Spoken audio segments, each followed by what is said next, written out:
त्यांनी केलं।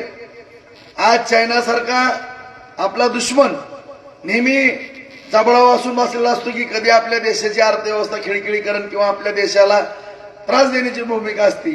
त्या भागामधली सुद्धा परिस्थिती पहा, पाकिस्तानच्या बॉर्डरवर पहा, 2014च्या पुढे आपल्या ज्यांच्या जीवावरती आपण या ठिकाणी सुरक्षित आहे, आता आपल्या सैनिकांच्या बाबतीमध्ये काय घटना घडत होत्या त्या सगळ्या आठवा मित्रांनो।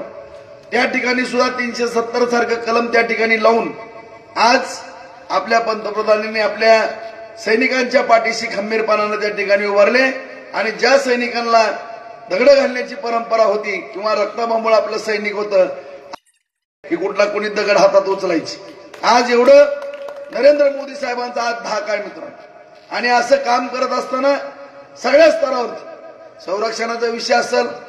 ताजे अपडेट मिळवण्यासाठी उस्मानाबाद न्यूजला सबस्क्राईब करा आणि बेल आयकॉन प्रेस करण्यास विसरू नका।